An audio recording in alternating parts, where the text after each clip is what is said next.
prêcher sur l'Épître, donc ce soir je voudrais plutôt parler de l'Évangile, qui est assez clair, assez facile à comprendre. Nous comprenons bien, nous sommes scandalisés si évidemment on nous remet une dette, si quelqu'un remet une dette et que l'autre, qui a une plus petite dette, ne la remet pas. Donc je réexplique, plus clair.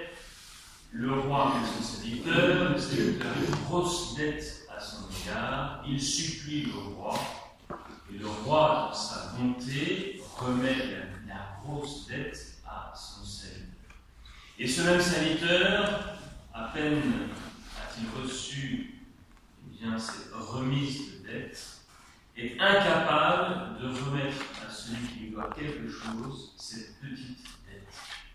Alors évidemment, on réagit. On se dit c'est quand même incroyable. C'est incroyable parce qu'on vient de lui rembourser une grande dette et lui est incapable de faire ce petit geste à l'égard de celui qui lui doit cette petite somme. Eh bien, ce comportement, c'est le nôtre. Ce comportement, c'est le nôtre. Dès que nous avons quelque chose à souffrir d'un autre, eh bien, nous nous révoltons. Et nous sommes incapables de nous rendre compte du mal que nous faisons aux autres. Et nous sommes toujours en train de protéger nos intérêts. Et donc, protéger son intérêt, c'est évidemment que l'on nous rembourse la dette et qu'on nous remette la dette. Nous pensons toujours à nous. C'est ça qui est incroyable, c'est que l'on pense à soi avant de penser aux autres. On pense à soi, à ses intérêts.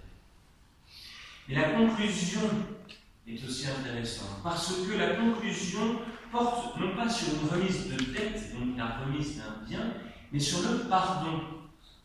En effet, l'Évangile finit en disant « C'est ainsi que mon Père du ciel vous traitera si chacun de vous ne pardonne pas à son frère. » Que devons-nous comprendre ? Eh bien, nous devons comprendre que le pardon est une remise de dette.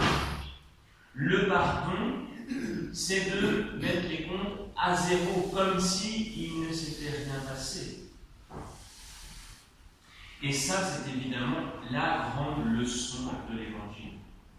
Que pardonner, c'est accepter de mettre de côté la dette que les gens ont à notre égard. Il m'a fait du tort, et donc il a une dette à mon égard.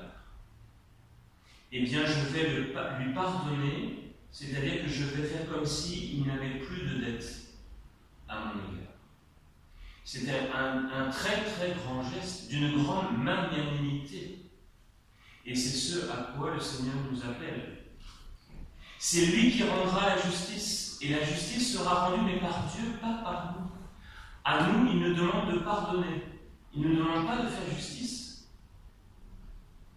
À nous, il n'est pas demandé de faire justice. Il est demandé de pardonner.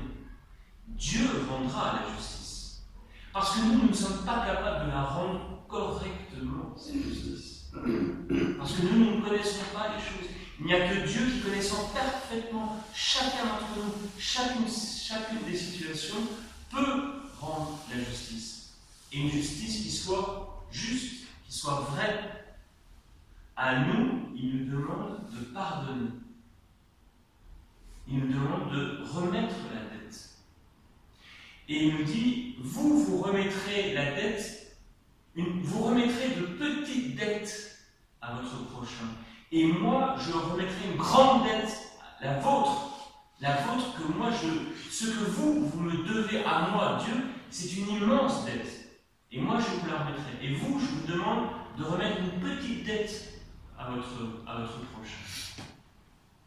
Et c'est ainsi que, eh bien, nous serons jugés sur justement notre bonté, notre magnanimité, sur le fait que nous ayons remis des dettes, que nous ayons pardonné. Et à ce moment-là, il nous sera fait miséricorde.